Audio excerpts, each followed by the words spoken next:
Hello, my name is Adam Dillahay, and today I would like to talk to you about power and leadership. Power is the ability to control a situation. Leadership is the ability to influence. Power and leadership are codependent. A leader needs to possess the power to get things done in order to inspire their followers with their action.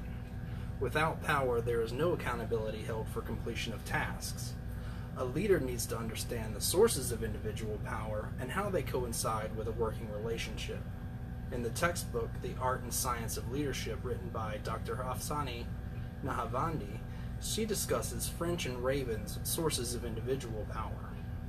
In there, we learn that legitimate power comes from a person holding a formal position, and others acquiesce because they acknowledge the legitimacy of the position of power. Reward power is based on a person's ability to positively reinforce behaviors, and subordinates comply because they seek to obtain those rewards. Coercive power is related to one's ability to punish, and compliance is done out of fear. Expert power comes from experience in a specific area, and belief in the leader's knowledge and competence is what causes individuals to follow. Referent power comes from social interactions, and followers will comply because they respect the power holder. Power and influence are closely related, but if used ineffectively, a leader's power will not influence their employees. If we look at this diagram, we can see a potential breakdown of reactions based on the source of power used and the types of consequences that can occur. Referent power and expert power have a tendency to lead to commitment, where coercion has a tendency to lead to resistance. In between the commitment and resistance, we find compliance. Legitimate power and reward power have a tendency to lead to compliance. Understanding how the use of power can influence followers and is beneficial to knowing how to balance one's use of power and achieving the desired impact on an employee's behavior. Derek Scott, Senior Human Capital Analyst at the Government Accountability Office, conducted a survey in 2004. He sought employees' views on how leaders perform.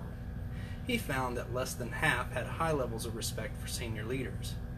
Less than 40% were not satisfied with the policies and practices the leaders had in place, and only 1/3 agreed that agency leaders generated high levels of motivation and commitment in the workforce.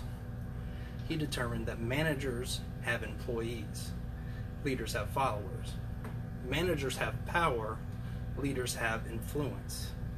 Management is a position granted, while leadership is a status earned. A great leader will know the difference between having power and being able to provide leadership, and they will understand how to influence their staff's performance instead of managing their abilities. Jan Rong published an article, Leaders' Sense of Power and Team Performance, a Moderated Mediation Model, in the international journal Social Behavior and Personality. His study focused on the relationship of power and the influence based on psychological experience of power. His results showed that a team leader's sense of power enhanced the team's performance by decreasing leader-member conflict, but only when perceived tasks of interdependence was high.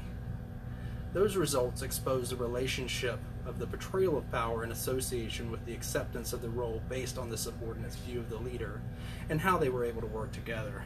This study shows the importance of balancing power and influence and explains the difference between a leader and a manager in the eyes of an employee. So what have we learned? A position of power allows you to direct tasks of those beneath your position, where leadership involves building relationship based on acceptance of one's power and individuals choosing to follow. A leader's position of power means nothing if those below them do not respect it, and without the respect of those who work for them, that leader will never prosper.